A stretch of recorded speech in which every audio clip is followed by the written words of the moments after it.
بسم اللہ الرحمن الرحیم۔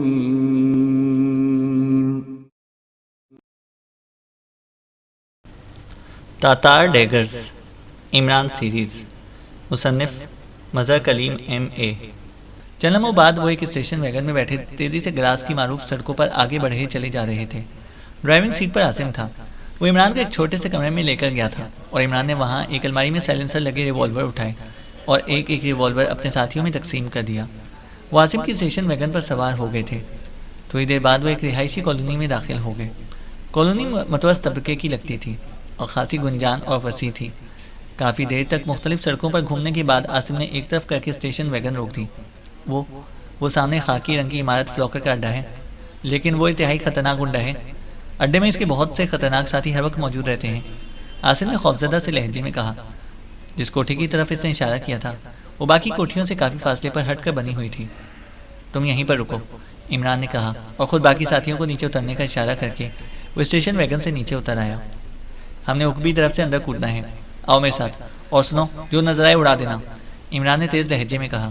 اور پھر وہ سب ایک ایک کر کے تیزی سے سڑک کراس کرتے ہوئے سائڈ گلی سے گزر کر کوٹھی کی عقبی طرف پر پہنچ گئے۔ عقبی طرف ایک تنگ سی گلی تھی اور عقبی دیوار بھی کچھ زیادہ بلند نہ تھی، چونکہ کوٹھی کالونی سے کافی ہٹ کر تھی، اس لیے چاروں طرف سے کھلی تھی اور بظاہر عام سی کوٹھی ہی لگتی تھی۔ ایک ایک کر کے وہ عقبی دیوار پر چڑھ کر اندر کود گئے اور پھر وہ بڑی احتیاط سے پنجوں کے بل چل رہے تھے۔ کوٹھی کے سامنے رکھے رخ پر انہیں کچھ لوگوں کی باتیں کرنے کی آوازیں سنائی دے رہی تھیں۔ عمران سب سے آگے تھا، اس کے ساتھ ہی جولیا تھی۔ تنویر، صفدر، کیپٹن شکیل اور جوانا ان کے پیچھے تھے۔ عمران عمارت کے اختتام پر رک گیا اور اسے سر باہر نکال کر سامنے والے حصے کی طرف جھانکا تو اسے دو آدمی پورچ میں ایک ویگن کے پاس کھڑے نظر آئے۔ وہ دونوں آپس میں باتیں کر رہے تھے۔ عمران نے سائلنسر لگا ریوالور باہر نکالا اور دوسرے لمحے سٹک سڑک کی آوازوں کے ساتھ ہی وہ دونوں اچھل کر ویگن سے ٹکرائے اور پھر نیچے گر پڑے۔ عمران کے ریوالور سے نکلنے والی گولیاں ان کی کھوپڑیوں پر پڑی تھیں اور وہ دونوں چیخے بغیر ہی نیچے گر گئے تھے۔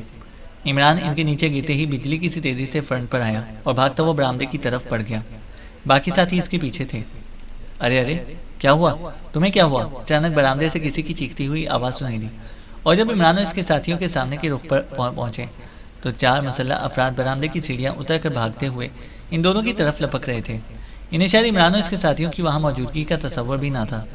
ایک بار پھر عمران اور اس کے ساتھیوں کے ریوالوروں کی سڑک سڑک کی آوازیں نکلیں اور وہ چاروں بری طرح چیختے ہوئے اچھل کر نیچے گرے اور عمران اور تنویر دونوں نے جمپ لگایا اور برآمدے میں پہنچ کر وہ راہداری کی طرف بڑھے۔ اسی لمحے انہیں راہداری سے کسی کے دوڑنے کی آواز سنائی دی اور ان دونوں نے یکلخت سامنے آ کر فائر کھول دیا اور راہداری میں دوڑ کر برآمدے کی طرف آنے والا آدمی چیختا ہوا اچھل کر فرش پر گرا اور بری طرح تڑپنے لگا۔ عمران اور تنویر اسے پھلانگتے ہوئے آگے بڑھتے چلے گئے۔ راہداری کے اختتام پر سیڑھیاں نیچے جا رہی تھیں۔ وہ بجلی کی سی تیزی سے نیچے اترتے چلے گئے۔ سیڑھیوں کے اختتام کے بعد ایک بڑے سے تہخانے میں پہنچ گئے اور دوسرے لمحے عمران کے حلق سے اطمینان کا سانس نکل گیا۔ فرش پر یعقوب اور رئیسہ دونوں بے ہوش پڑے ہوئے تھے۔ جلدی کرو، رئیسہ کو اٹھاؤ تنویر، عمران نے خود یعقوب کی طرف دوڑتے ہوئے کہا اور چند لمحوں بعد وہ واپس آیا تو یعقوب اور رئیسہ ان کے دونوں کے کاندھوں پر لدے ہوئے تھے، جبکہ باقی ساتھی اس دوران باقی عمارت کی تلاشی لے کر اب برآمدے ہی میں جمع ہو گئے تھے۔ عاصم سے کہو کہ اسٹیشن ویگن عقبی طرف لے کر آئے، جلدی جاؤ صفدر، عمران نے کہا اور صفدر دوڑتا ہوا سامنے والے پھاٹک کی طرف بڑھ گیا اور پھر جب تک وہ سب عقبی دیوار تک پہنچے جہاں ایک دروازہ موجود تھا انہیں عقبی گلی سے اسٹیشن ویگن کی آواز سنائی دی۔ جوانا نے یعقوب کو عمران سے لے کر اپنے کاندھے پر ڈال دیا۔ عمران نے دروازہ کھولا اور باہر جھانکا تو واقعی عاصم کی اسٹیشن ویگن سامنے موجود تھی اور صفدر اس سے اتر رہا تھا۔ چلو اسٹیشن ویگن میں بیٹھو، جلدی کرو، عمران نے کہا اور چند لمحوں بعد وہ یعقوب اور رئیسہ سمیت اسٹیشن ویگن میں سوار ہو چکے تھے اور عاصم نے اسٹیشن ویگن آگے بڑھائی اور چند لمحوں بعد ویگن مختلف سڑکوں پر دوڑتی ہوئی کالونی سے باہر بڑی سڑک پر پہنچ گئی۔ اب کہاں جانا ہے؟ کیا واپس ریستوران؟ عاصم نے عمران سے مخاطب ہو کر پوچھا۔ نہیں، ایسی جگہ پر چلو جہاں ہم کچھ دیر کے لیے چھپ سکیں، عمران نے کہا تو عاصم نے اس بات میں سر ہلا دیا۔ تھوڑی دیر بعد عاصم اسٹیشن ویگن کو ایک ویران سڑک پر لے کر آیا اور پھر اس نے ایک بائی روڈ پر ویگن موڑی اور کچی سڑک پر اسے دوڑاتا ہوا آگے بڑھتا چلا گیا۔ اس طرف ایک غیر آباد پرانا زرعی فارم ہے، وہ جگہ عارضی طور پر چھپنے کے لیے بہترین رہے گی، عاصم نے کہا اور عمران نے اس بات میں سر ہلا دیا۔ اور واقعی تھوڑی دیر بعد وہ ایک ویران سی ایسی عمارت میں پہنچ گئے جس کے چاروں طرف گھنے درخت موجود تھے۔ تم سب اسلحہ لے کر چاروں طرف پھیل جاؤ، صرف جولیا میرے ساتھ رہے گی. ہو سکتا ہے کہ سیکشن کے افراد کسی طرح یہاں تک پہنچیں. ایسی صورت میں ہم پر اچانک ریڈ ہو سکتا ہے. عمران نے ویگن سے نیچے اترتے ہوئے کہا. اور پھر سوائے جولیا اور عاصم کے سب ساتھی دوڑتے ہوئے درختوں میں غائب ہو گئے. عمران نے یعقوب کو ویگن سے اتارا اور عمارت کے ایک سالم کمرے میں لے جا کر اس نے اسے زمین پر لٹا دیا، جبکہ جولیا عاصم کی مدد سے رئیسہ کو وہاں لے آئی. اور پھر عمران نے پہلے یعقوب کا ناک اور منہ بند کر کے اسے ہوش دلایا اور پھر رئیسہ کو. ان دونوں کے سروں پر دو دو تین تین ابھرے ہوئے گومڑ نظر آ رہے تھے، اور ان گومڑوں کی اونچائی دیکھ کر ہی اندازہ ہوتا تھا کہ ان دونوں کے سروں پر انتہائی بے دردانہ انداز میں کوئی چیز باری باری ماری گئی تھی. چند لمحوں بعد یعقوب اور رئیسہ دونوں کراتے ہوئے ہوش میں آ گئے. یہ ہم کہاں ہیں؟ آپ عمران صاحب؟ اوہ، عاصم بھی یہاں ہے. یعقوب نے دونوں ہاتھوں سے اپنا سر تھامتے ہوئے حیرت بھرے لہجے میں کہا، جبکہ رئیسہ ابھی پوری طرح شعور میں نہ آئی تھی، اس لیے وہ صرف دونوں ہاتھوں سے سر پکڑے ساکت بیٹھی ہوئی تھی. یعقوب صاحب، آپ کو اور رئیسہ دونوں کو ایک گنڈا فلوکر اپنے ساتھیوں سمیت زبردستی اغوا کر کے اپنے اڈے پر لے گیا تھا. ہمیں عاصم نے بروقت اطلاع دے دی تو ہم نے اڈے پر ریڈ کیا اور پھر فلوکر اور اس کے 6 ساتھی ختم ہو گئے اور ہم آپ دونوں کو وہاں سے اٹھا کر لائے ہیں. اس وقت ہم کسی ویران اور پرانے زرعی فارم میں ہیں. عمران نے ہونٹ چباتے ہوئے کہا. اوہ، فلوکر مارا گیا؟ خدایا تیرا شکر ہے، میری بیٹی کی عزت سلامت رہی. یعقوب نے انتہائی مطمئن لہجے میں کہا. پاپا، اس گنڈے نے آخر ہمیں اس طرح کیوں اغوا کیا ہے؟ اور یہ لوگ کیسے یہاں آ گئے ہیں؟ یہ تو چلے گئے تھے. اسی لمحے رئیسہ نے انتہائی حیرت بھرے لہجے میں کہا. تم ان باتوں کو نہ سمجھ سکو گی رئیسہ، اس لیے خاموش رہو. ہم اس وقت انتہائی مشکل حالات سے دوچار ہیں، اور اب میرا خیال ہے کہ اب اس کے سوا اور کوئی صورت نہیں کہ ہم عافیہ سے ملیں. اب ہمیں اس جہنم سے صرف وہی نکال سکتی ہے. یعقوب نے تیز اور جھنجھلائے ہوئے لہجے میں کہا. عافیہ؟ وہ کون ہے؟ عمران نے چونک کر پوچھا. عافیہ کلب کی مالکہ ہے، یہاں کے صدر کی کزن ہے. ویسے بھی روسیائی حکومت میں اس کے تعلقات انتہائی دور تک ہیں. دل کی بھی بےحد نرم اور اچھی ہے. آپ نے فلوکر اور اس کے ساتھیوں کو ہلاک کر دیا ہے. یہ لوگ یہاں کے بہت بڑے گنڈے ہیں، اور اب اس کی موت کے بعد تو اس کا گروپ حقیقتاً انتقام میں پاگل ہو جائے گا. اب اگر ہم فوری طور پر کسی بڑی شخصیت کی پناہ میں نہ گئے تو ہمیں ایک لمحے میں بھون ڈالا جائے گا. ہمارا ریستوران تو شاید اب تک ملبے کا ڈھیر بھی بن چکا ہوگا. یعقوب نے طویل سانس لیتے ہوئے کہا. لیکن آپ نے ہمارے متعلق جو پیغام بھیجا تھا، اس کا کیا ہوگا؟ عمران نے ہونٹ بھینچتے ہوئے کہا. اب میں کیا کہہ سکتا ہوں عمران صاحب؟ اگر یہ واقعہ پیش نہ آتا تو یقیناً اب تک ولیدوف سے رابطہ قائم ہو چکا ہوتا. لیکن اب جب کہ درمیان میں کچھ بھی نہیں رہا تو اب یہی ہو سکتا ہے کہ آپ واقعی گاس کو واپس چلے جائیں. اب شہر میں تو آپ کا رہنا بھی سوائے حماقت کے اور کچھ نہ ہوگا. ویسے میں آپ کا بےحد ممنون ہوں کہ آپ نے فوری کارروائی کر کے مجھے اور میری بیٹی کو بچا لیا. کاش میں آپ کی کوئی مدد کر سکتا، لیکن اب میری اپنی حیثیت بھی بھیڑیوں کے مقابلے میں بھیڑ جیسی ہو گئی ہے. یعقوب نے ایک طویل سانس لیتے ہوئے کہا. کیا ہم اس عافیہ سلسلے میں ہماری کوئی مدد کر سکتی ہیں؟ عمران نے کہا. اوہ نہیں، وہ اس ٹائپ کی عورت نہیں ہے. ویسے بھی وہ حکومت کی ساتھی ہے. مجھے یقین ہے کہ مادام زاں کے ساتھ اس کے قریبی تعلقات ہوں گے. یعقوب نے جواب دیا تو عمران بے اختیار چونک پڑا. کیا آپ کو یقین ہے کہ اس کے مادام زاں سے قریبی تعلقات ہوں گے؟ عمران نے پوچھا. لازماً ہوں گے، وہ ایسی ہی عورت ہے، حکومت سے ملی ہوئی، لیکن اس کے باوجود وہ نرم دل عورت ہے، مسلمانوں کے کام کرتی ہے. اس لیے میں اس کے پاس جانا چاہتا ہوں. اگر اس نے مجھے پناہ دے دی تو پھر میں اور میری بیٹی ان خوفناک گنڈوں کے انتقام سے بچ جائیں گے. یعقوب نے جواب دیتے ہوئے کہا. یہ بتائیں کہ اچانک فلوکر نے آپ دونوں کو کیوں اغوا کیا تھا؟ انہیں آپ پر کس بات کا شک ہوا ہوگا؟ عمران نے کہا. وہ انتہائی کینہ پرور آدمی ہے. ایک بار میرا اس سے جھگڑا ہو گیا تھا. بات رئیسہ کی تھی. وہ رئیسہ کو اپنے پاس رکھنا چاہتا تھا، لیکن ظاہر ہے کہ میں یہ کیسے برداشت کر سکتا تھا. لیکن پھر ایک اور بہت بڑے گنڈے پال نے رئیسہ سے شادی کی پیشکش کی. پال گنڈا ضرور ہے، لیکن فلوکر کی طرح وحشی اور درندہ نہیں ہے. وہ مہذب گنڈا ہے. رئیسہ تو اس سے کسی صورت بھی شادی پر تیار نہیں تھی، لیکن مجھے معلوم تھا کہ جھگڑے کے بعد فلوکر کسی نہ کسی روز ضرور انتقام لے گا. اس لیے میں نے پال سے حامی بھر لی کہ میں رئیسہ کو راضی کر لوں گا. میں نے اس سے فلوکر کی بات کی تو اس نے مجھے یقین دلایا کہ وہ فلوکر کو کہہ دے گا کہ رئیسہ اب میری ہو چکی ہے، اس لیے وہ راستے میں نہ آئے. اور واقعی اس بات کو 2-3 ماہ سے زیادہ گزر چکے ہیں. فلوکر نے کبھی پھر کوئی بات نہ کی. البتہ وہ اکثر ریستوران میں آ جاتا تھا، لیکن اس کی پھر جرت نہیں ہوئی کہ وہ ہم پر ہاتھ ڈالتا. لیکن میں نے کہا ہے کہ وہ انتہائی کینہ پرور آدمی ہو سکتا ہے. ہو سکتا ہے کہ پال کہیں باہر گیا ہوا ہو، اس لیے اس نے موقع غنیمت سمجھا ہو. یعقوب نے تفصیل بتاتے ہوئے کہا. یہ پال کیا وہی ہے مادام زاں کا اسسٹنٹ؟ عمران نے پوچھا. اوہ نہیں، اس کا تو صرف نام ہی سننے میں آتا ہے. یہ پال تو پال کلب کا مالک ہے. گراس کے علاوہ گاسکو اور دوسرے بڑے شہروں میں اس کے کلب اور جوئے خانے ہیں. یعقوب نے جواب دیتے ہوئے کہا. ٹھیک ہے، ہم تمہارے ساتھ چلتے ہیں، ہم خود مسافیہ سے بات کریں گے اور ہو سکتا ہے کہ وہ ہمارے لیے کچھ کر سکے۔ عمران نے کہا، مجھے کوئی اعتراض نہیں ہے، بلکہ میں بھی مادام عافیہ کی منت کروں گا کہ وہ تمہاری مدد کر کے اس طرح تمہارا مجھ اور میری بیٹی پر کیے جانے والے احسان کا کچھ تو وزن اترے گا۔ یعقوب نے کہا، تو ٹھیک ہے چلو۔ عمران نے کہا اور واپس بیرونی حصے کی طرف بڑھ گیا۔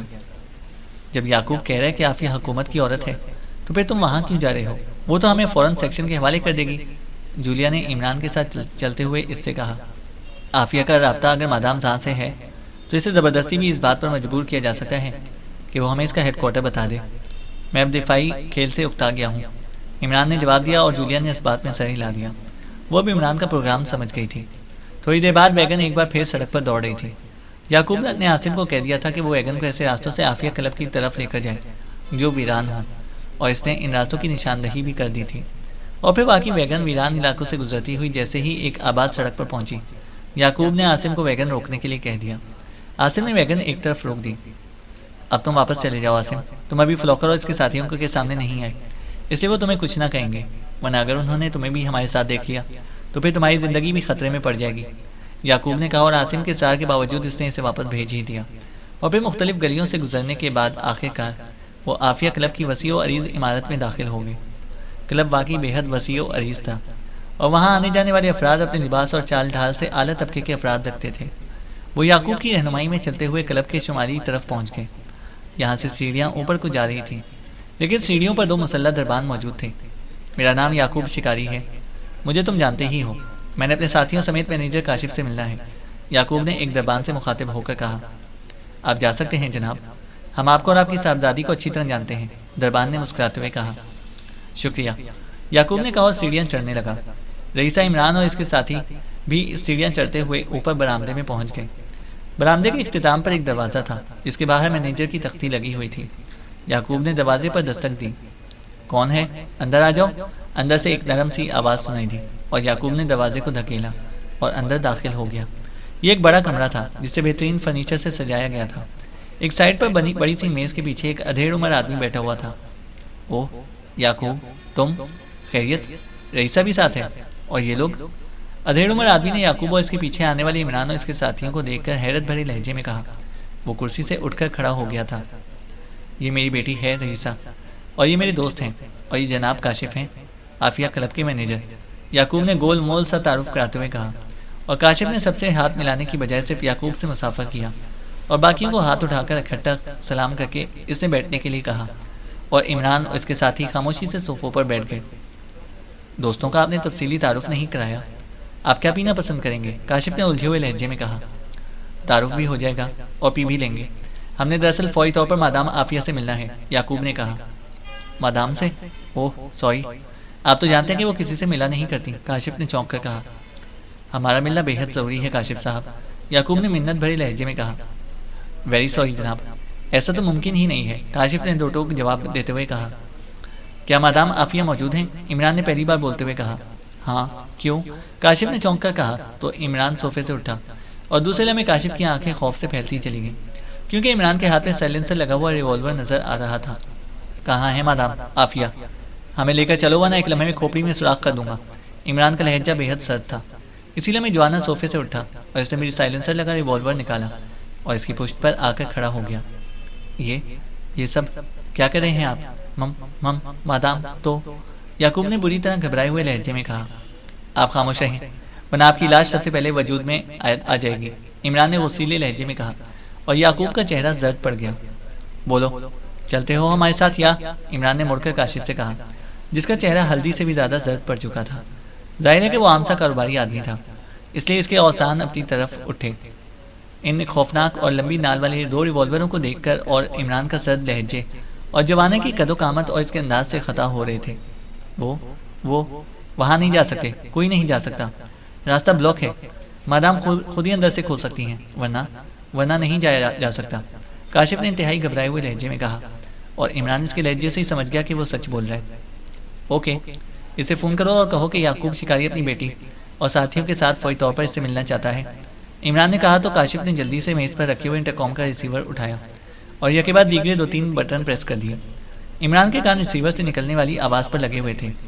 دوسری طرف سے گھنٹی کی آواز سنائی دے رہی تھی۔ کاشف بول رہا ہوں مادام، یعقوب شکاری اپنی بیٹی رئیسہ، ایک مقامی عورت اور 5 مردوں کے ساتھ آیا ہے، اور یہ لوگ فوری طور پر آپ سے ملنا چاہتے ہیں۔ کاشف نے قدرے گھبرائے ہوئے لہجے میں کہا۔ یعقوب شکاری؟ اوہ اوہ، کہاں ہیں یہ لوگ؟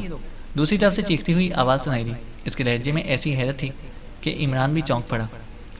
مادام میرے دفتر میں موجود ہیں، کاشف نے اور زیادہ گھبرائے ہوئے لہجے میں جواب دیا۔ وہ شاید مادام کے اس رد عمل پر مزید گھبرا گیا تھا۔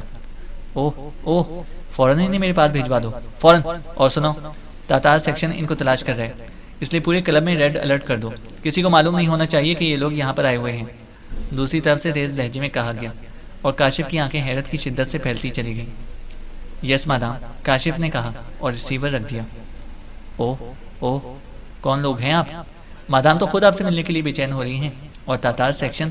بہرحال میں آپ کو بھجواتا ہوں، اب مجھے ریڈ الرٹ کے لیے خصوصی انتظامات کرنے ہوں گے، کاشف نے کہا تو عمران نے مسکراتے ہوئے ریوالور جیب میں ڈال لیا۔ اس کے ریوالور جیب میں ڈالتے ہی جوانا نے بھی ریوالور جیب میں ڈالا اور کرسی کی پشت سے ہٹ کر واپس صوفے کی طرف آ گیا۔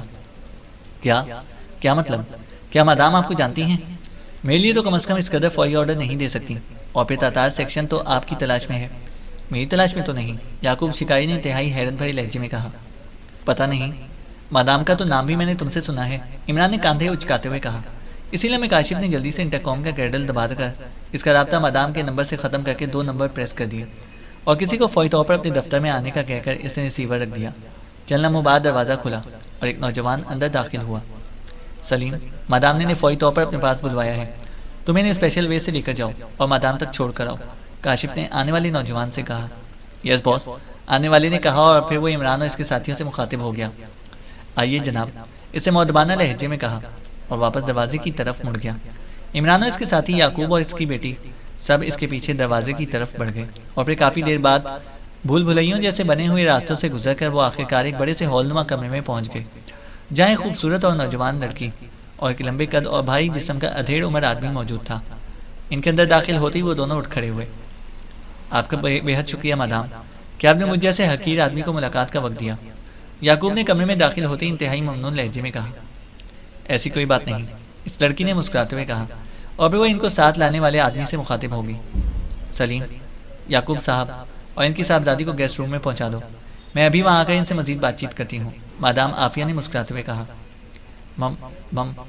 میں ان کا تعارف کرا دوں، ان کا مجھ پر بڑا احسان ہے، یہ یعقوب نے عمران کی طرف اشارہ کرتے ہوئے کہا۔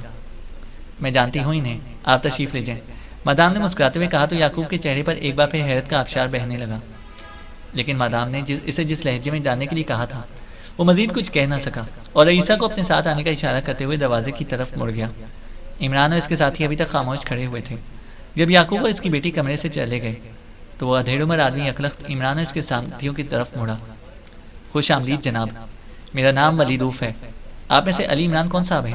اس ادھیڑ عمر آدمی نے مسکراتے ہوئے کہا تو اس بار حقیقتاً عمران حیرت سے اچھل پڑا۔ اس کے تصور میں بھی نہ تھا کہ جس ولیدوف سے رابطہ کرنے کے لیے وہ اس طرح جدوجہد کر رہا تھا وہ اس طرح سے اچانک یہاں مل جائے گا۔ عمران تو پاکیشیا میں رہ گیا ہے، یہاں تو میں عمرانوف ہوں، عمران نے مسکراتے ہوئے کہا اور ساتھ ہی مسافے کے لیے ہاتھ بڑھا دیا تو ولیدوف بے اختیار ہنس پڑا، اور اس طرح آگے بڑھ کر بڑے گرم جوشانہ انداز میں عمران کا ہاتھ تھام کر انتہائی پرخلوص انداز میں مصافحہ کیا۔ آپ سے مل کر حقیقتاً مجھے بے حد مسرت ہوئی ہے، میں اور عافیہ آپ کے لیے بے حد پریشان تھے، ولیدوف نے کہا، اور عمران مسکراتے ہوئے اپنے ساتھیوں کا تعارف کرایا، جبکہ ولیدوف نے عافیہ کا تعارف کرایا۔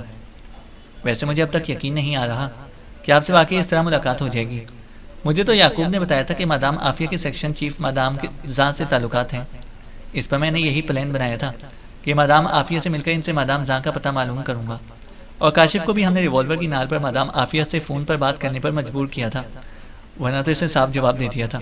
اب ہمیں کیا معلوم تھا کہ آپ بھی یہاں پر موجود ہوں گے، عمران نے مسکراتے ہوئے کہا۔ وہ اب کرسیوں پر بیٹھ چکے تھے اور ولیدوف نے اسے تفصیل سے بتایا کہ اسے کس طرح تموچن اور ماکل کی ہلاکت اور ان کے سیکشن کے ٹارچر ہاؤس سے فرار کی خبر ملی اور اس نے کس طرح انہیں تلاش کرایا۔ عافیہ کے متعلق بھی اس نے بتا دیا کہ عافیہ اس کی نمبر 2 ہے، اور عافیہ تک یہ پیغام پہنچ گیا تھا کہ آپ لوگ یعقوب شکاری کے پاس ہیں، لیکن پھر اچانک یعقوب شکاری اور اس کی بیٹی فلاکر کے ہاتھوں اغوا اور آپ کے غائب ہونے کا پتہ چلا۔ پھر فلاکر اور اس کے ساتھیوں کی لاشیں اس کے اڈے سے ملی، لیکن نہ ہی یعقوب شکاری اور نہ ہی آپ مل رہے تھے کہ اچانک کاشف کا فون آیا کہ آپ لوگ اس کے دفتر میں موجود ہیں۔ اس کے جواب میں عمران نے روسیہ پہنچنے سے لے کر یہاں تک پہنچنے کی پوری تفصیل بتا دی۔ آپ کی کارکردگی واقعی بے مثال ہے، ورنہ فلاکر کے اڈے میں اس طرح گھسنا اور ان کا خاتمہ کر کے نکل جانا یہاں کے کسی آدمی کے بس کا روک نہ تھا۔ بہرحال میں نے آپ کے متعلق بہت کچھ سنا ہے، آج آپ سے ملاقات ہونے پر حقیقتاً مجھے دلی مسرت ہو رہی ہے، عافیہ نے مسکراتے ہوئے کہا۔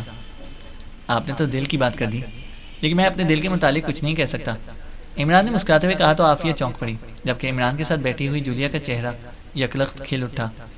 اوہ، تو مسز عمران بھی ساتھ ہیں؟ عافیہ نے شاید جولیا کے چہرے پر مسرت کے آثار دیکھ کر اندازہ لگاتے ہوئے کہا۔ مسز، کیسا پرکشش لفظ ہے، لیکن کسی مس کو مسز بنانے کے لیے 7 طلسم طے کرنا پڑتے ہیں، اور جب پہلے طلسم کا دیو سائے کی طرح ساتھ رہنا شروع کر دے تو پھر باقی طلسموں تک جانے کی نوبت ہی کہاں آ سکتی ہے؟ عمران نے اس بار دوسری طرف بیٹھے ہوئے تنویر کی طرف دیکھتے ہوئے کہا۔ تو ولیدوف اور عافیہ دونوں کے چہروں پر حیرت کے تاثرات ابھر آئے، شاید انہیں عمران کی یہ رمزیہ بات سمجھ میں نہ آ سکی تھی۔ اس بار انہوں نے کچھ کہنے کی بجائے شاید خاموش رہنا زیادہ بہتر سمجھا تھا۔ میں دراصل بزرگوں کی بات کر رہا تھا، بزرگوں کا قول ہے کہ خواتین کے سامنے دل کا حال نہیں کہنا چاہیے، کیونکہ اس طرح سارا اسکوپ ہی ختم ہو جاتا ہے۔ خواتین کو پتہ چل جاتا ہے کہ اس کے پاس دل موجود ہے، اور جس کے پاس خواتین کی موجودگی میں بھی دل موجود ہو، اس سے خواتین کی دلچسپی ختم ہو جاتی ہے، اور میں نہیں چاہتا کہ خواتین کی دلچسپی کم ہو جائے۔